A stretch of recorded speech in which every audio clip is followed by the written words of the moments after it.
Bismillahirrahmanirrahim. Assalamualaikum warahmatullahi wabarakatuh. Selamat pagi Ibu serta teman-teman semua. Kami dari kelompok 2 Statistika Distribusi yang beranggotakan Febrianti Humayroh, Rafli Pratama, saya Kayla Naomi, dan Muhammad Rafia Sidik akan menjelaskan lebih lanjut tentang distribusi, teori, contoh soal, dan juga permasalahannya dalam sehari-hari. Lanjut. Baik, kita masuk ke pengertian distribusi binomial. Sebelumnya, distribusi binomial adalah distribusi probabilitas dari pengubah acak diskrit yang biasanya digunakan di statistika inferensial, khususnya ketika suatu proses sampling atau sampel itu tuh diasumsikan mengikuti proses Bernoulli dari kutipan Walpole 1995.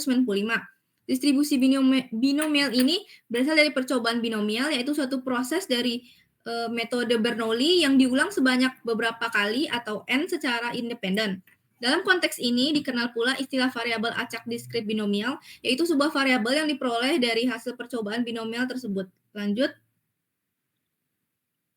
Lalu di sini saya akan menjelaskan mengapa distribusi binomial itu masuk ke distribusi diskrit bukan ke kontinu. Sebab distribusi binomial itu hanya menghitung dua keadaan yang biasanya merepresentasikan keberhasilan atau kegagalan berdasarkan sejumlah percobaan data. Demikian, distribusi binomial ini merepresentasikan probabilitas untuk X keberhasilan dalam N percobaan dan juga berdasarkan probabilitas keberhasilan P untuk setiap percobaan. Di distribusi binomial ini, teman-teman meringkas jumlah percobaan atau pengamatan ketika melakukan probabilitas yang sama untuk mencapai satu nilai tertentu. Distribusi binomial ini menentukan peluang untuk mengamati sejumlah hasil sukses tertentu dalam sejumlah percobaan tertentu yang nanti teman-teman lihat contoh kasusnya. Lanjut. Berikut ini adalah ciri-ciri yang termasuk dari distribusi binomial. Ada 4 ciri-cirinya, yaitu yang pertama, percobaan dilakukan sebanyak N atau beberapa kali untuk suatu bilangan asli N. Misal teman-teman melakukan percobaan sebanyak 2 kali, berarti nanti bilangan aslinya tuh 2 kali percobaannya. Lalu poin yang kedua, hanya menghasilkan 2 kemungkinan untuk setiap percobaan, yaitu bisa jadi gagal ataupun berhasil. Selain dari 2 kemungkinan itu tidak termasuk distribusi binomial. Yang ketiga, yaitu setiap percobaan harus saling bebas atau independen, di mana kejadian pada percobaan yang satu ini tidak mempengaruhi kejadian di percobaan yang lainnya. Dan yang terakhir, besarnya peluang untuk masing-masing kemungkinan pada setiap percobaan itu harus sama. Lanjut. Berikut ini rumus distribusi binomial yang dapat Ibu serta teman-teman lihat.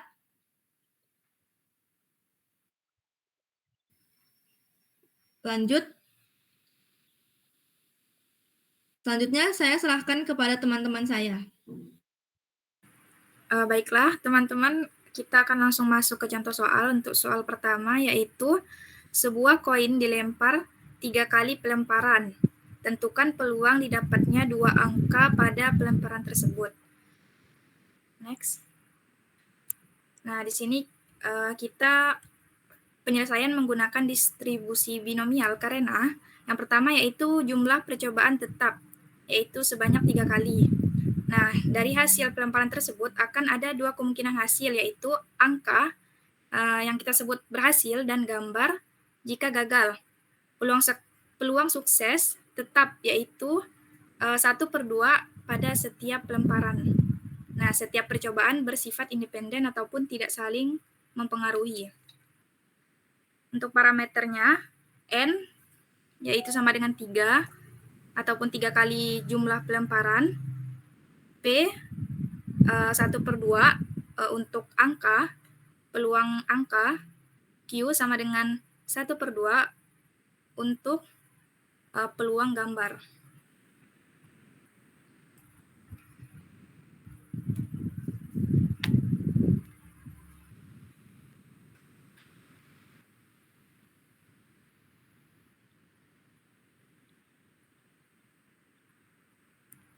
Nah, baik, berikut akan saya contohkan.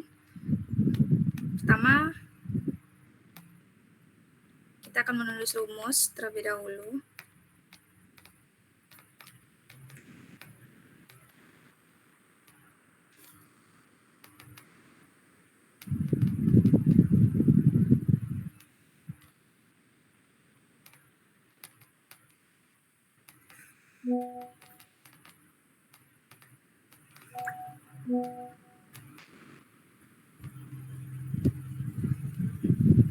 Nah, untuk peluang munculnya angka sebanyak 2 kali yaitu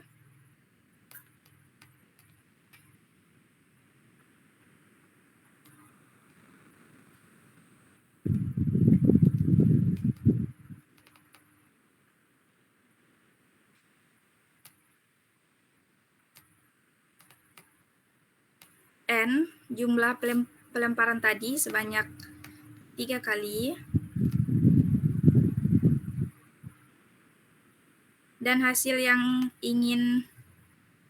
peluang yang ingin dicapai yaitu sebanyak 2 angka.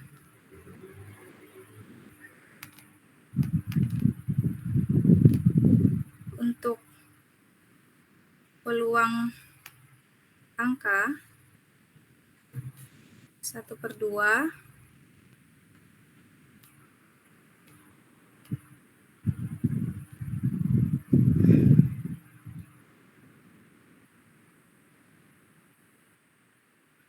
karena peluang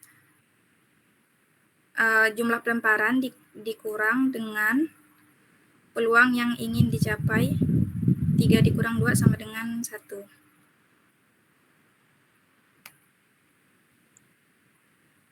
Karena kombinasi maka harus kita faktorial.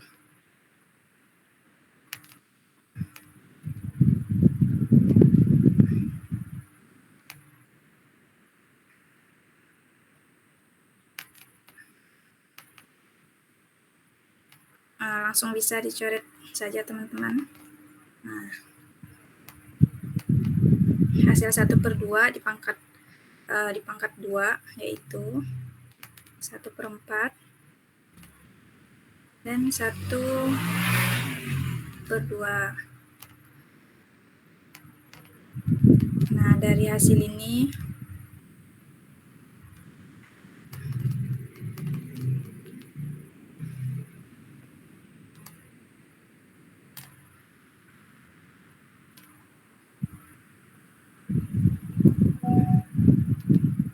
tiga 1/4 1/2 sama dengan 3/8. Jadi hasil peluang munculnya angka sebanyak 2 kali yaitu 3 dari 8 percobaan.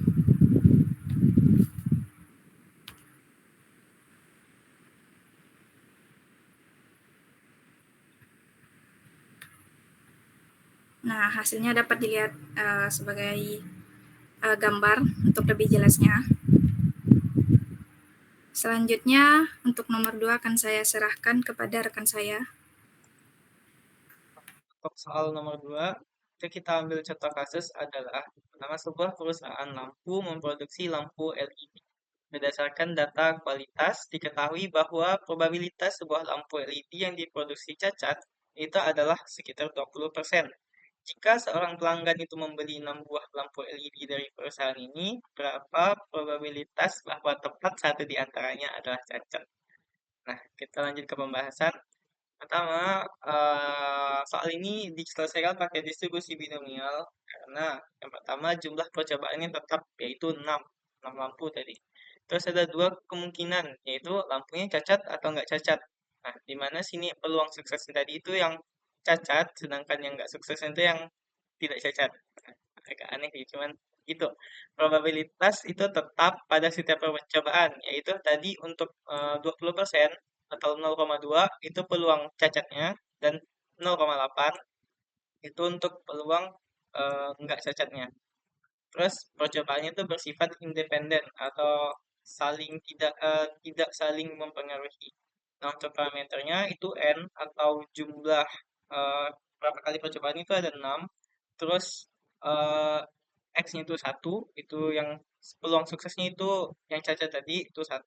Terus untuk peluang cacatnya itu 0,2 atau 20%. Terus untuk peluang tidak cacatnya itu 80% atau 0,80 kalau kita ubah. Nah, ini untuk jawabannya atau saya akan menjelaskan lewat papan tulis saja para teman-teman. Oke, pertama kita tulis dulu tadi rumusnya. Kita contek saja di sini. Ini tuh P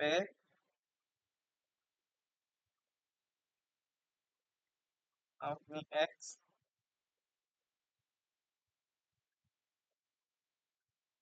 sama dengan, kita ganti spidol karena jelek spidolnya, sama dengan nggak tebal juga, kita tebalin sama dengan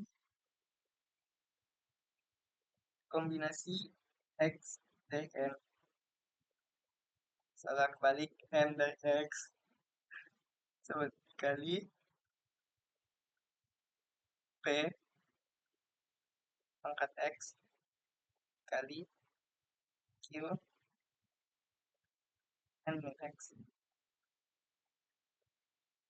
Nah, dapat rumusnya, kita masukin tadi. N-nya tuh tadi kita dapat ada 6, X-nya itu 1, terus dikali P pangkat X 1. So, kita langsung ubah saja di sini. P-nya tadi itu 0,2. 0,2. Karena pangkat 1 nggak saya ditulis saja. Langsung skip. Terus dikali 0,8 pangkat 5. Langsung ya kita tulis 6 kurang 1, 5. Nah, dapat Q dari mana? Dapat Q itu dari sini. Q itu 1 min P. Nah, P tadi kan 0,2, jadi kecil aja 1 dikurang 0,2 itu dapatnya 0,8. Nah, maka dapat kita Q-nya itu 0,8 atau peluang enggak cacatnya ya. Peluang tidak suksesnya. Nah, kita masukin rumusnya, kombinasi 6 dari 1 itu kita faktorialkan sama dengan 5 faktorial dikali 1 faktorial. Nah, dikali 0,2 dikali dengan, kita tebalin lagi ya, dikali dengan 0,8 pangkat 5. So, kalau kita kalkulatorkan 0,3246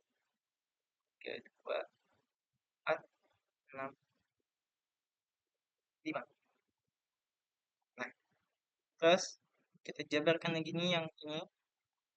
Kecil dulu. Apa nih? Nah, ini 6 kali 5 faktorial.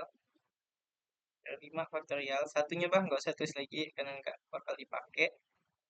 Kali 0,2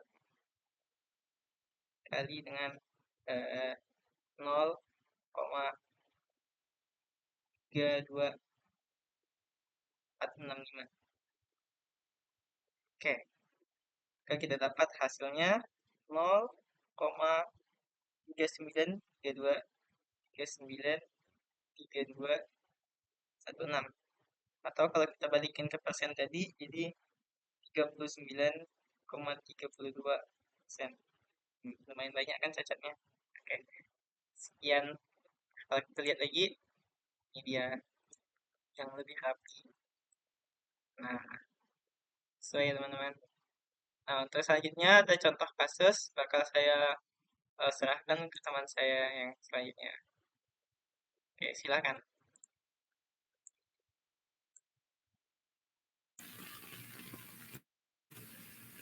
Baik, yang selanjutnya ada salah satu contoh kasus dalam kehidupan dunia nyata, yaitu dalam kasus pemeriksaan kualitas produk di pabrik. Nah, sebuah pabrik makanan ringan memproduksi 1.000 bungkus keripik setiap harinya. Berdasarkan catatan sebelumnya, sekitar 2% dari produk yang dihasilkan tidak memenuhi standar mutu, misalnya terlalu sedikit isi atau kemasan yang rusak.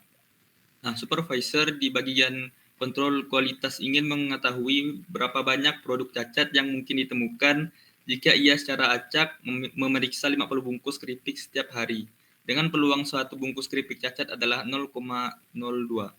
Maka jumlah produk cacat dalam 50 sampel dapat dimodelkan menggunakan distribusi binomial.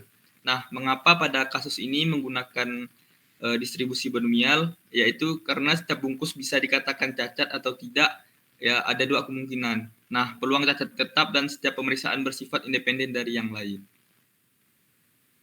Next. Nah, kesimpulan yang kami dapatkan dari pengerjaan soal-soal yang telah kami kerjakan yaitu distribusi binomial merupakan salah satu distribusi probabilitas diskrit yang penting dalam statistika inferensial, terutama ketika suatu proses melibatkan percobaan Bernoulli yang dilakukan secara berulang dan independen. Distribusi ini digunakan untuk menghitung peluang dari jumlah keberhasilan dalam sejumlah percobaan tetap, dengan peluang sukses yang konstan. Melalui pembahasan soal dan contoh dalam kehidupan sehari-hari seperti ujian, pemeriksaan kualitas produk, dan melempar koin, dapat dipahami bahwa distribusi binomial sangat relevan digunakan untuk menganalisis kejadian yang hanya memiliki dua kemungkinan hasil, berhasil atau gagal. Dengan demikian, distribusi ini menjadi alat yang efektif dalam pengambilan keputusan berbasis data. Baik, sekian terima kasih penyampaian dari kami. Mohon maaf apabila terdapat kesalahan maupun kekurangan. Semoga ilmu yang kami berikan terkait distribusi binomial ini dapat bermanfaat bagi teman-teman serta ibu sekalian. Terima kasih. Ya, kasih guys.